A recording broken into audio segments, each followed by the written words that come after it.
Yo guys, I have something I need to tell you. I gotta get this off my chest. I finally figured it out. I finally put two and two together. I figured out who really owns the NPPL, and it's not who everybody was thinking. What's up guys? Scotty here with Ball for Soup, and this is a breaking news special. I have an exclusive first look at the rebirth of the NPPL. Before we get into what the NPPL is going to look like in the future, how do I even know this information? This story is wild. I'm going to take it from the top. Before I get into what the NPPL is going to look like now, we have to understand what the NPPL was before and what it meant to paintball. I have a lot of younger subscribers. I've really been noticing that you guys are all like Gen Z, and I don't know if Gen Z really knows what the NPPL was.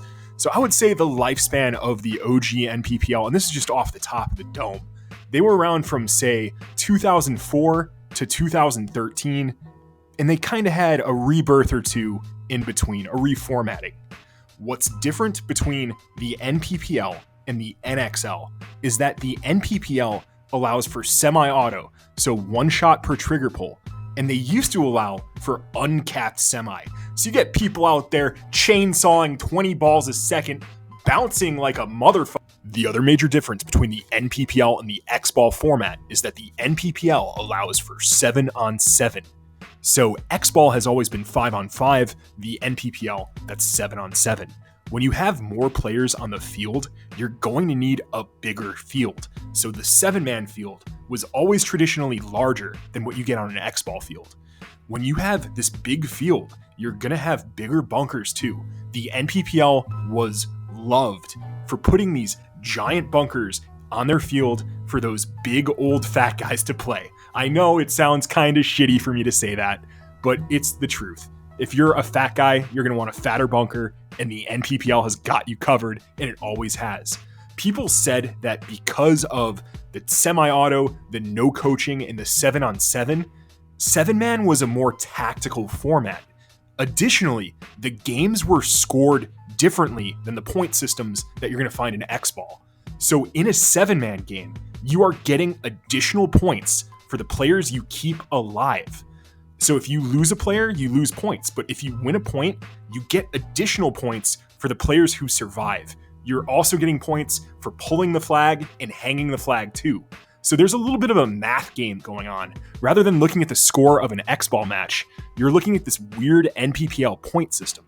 But that seems to work for certain teams and certain players who've established themselves in this format.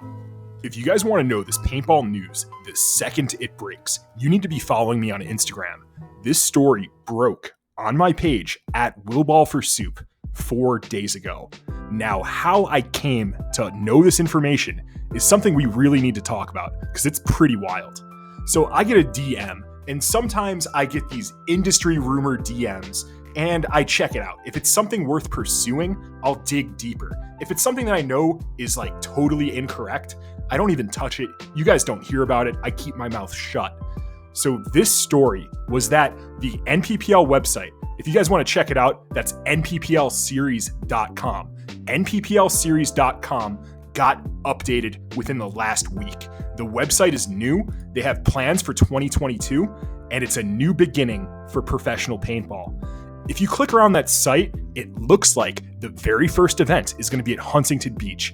And I started sharing information, not necessarily information, more so hype. I was trying to get the hype up that, yo, I have somebody chirping at me that the NPPL is coming back.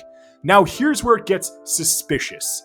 I am thinking in the back of my head, how does this guy even know that the website got updated? Maybe he's a fan of the NPPL and he's just checking it out, but maybe the person who leaked the story that the website is getting updated and the NPPL is gearing up to come back, maybe this guy is involved in it. Maybe this guy knows a little bit more than he's letting on. I've established connections to the industry, so whenever I hear something, I know who I can reach out to confirm or deny it.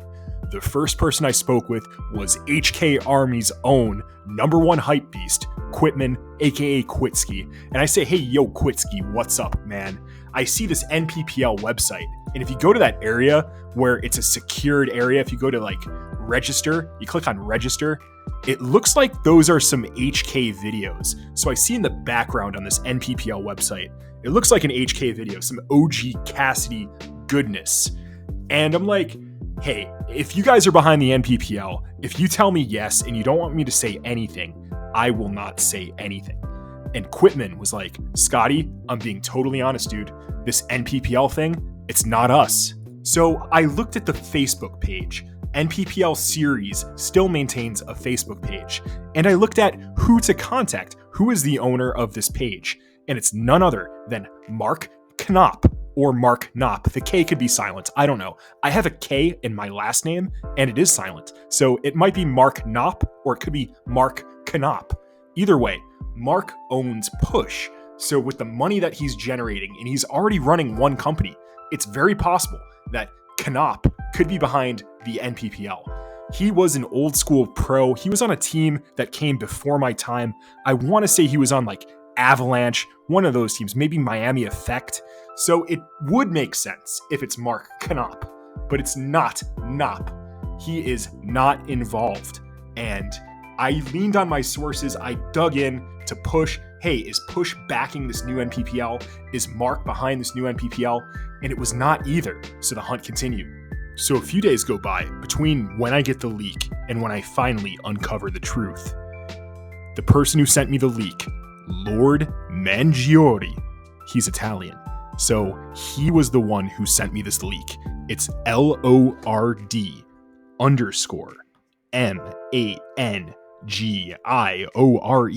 Lord Mangiore. Eren Yeager. So what do we know that's a fact right now? It's clear that Lord Mangiore is working on a new iteration of the NPPL. Now, whether or not he's successful in his mission, that is totally undetermined. He's trying to do it as to where the NPPL becomes something like the ICC, the Iron City Classic, a one-of event, so winner-take-all event, not necessarily a series, and it's going to have only one division.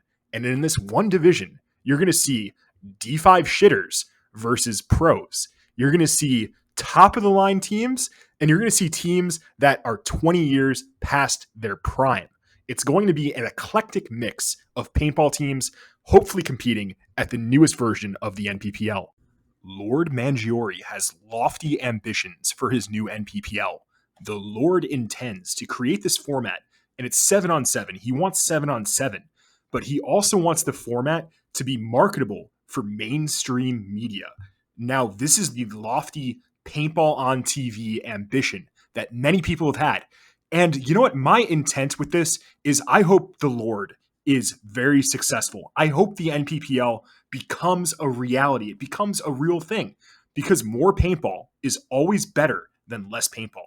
We want to have more formats and more accessibility so we can get more people involved in the sport and grow together. All right, guys, I'm going to kick it on over to you. What do you think about this new NPPL? Would you really go play, say if you're a D4 player, would you go to the NPPL and play in one division against Dynasty and then get 7-0'd? But hey, at least you got a story to come home with. You were the Joes, you were playing the pros, and maybe you shot one or two of them. Maybe you shot Mike Urena.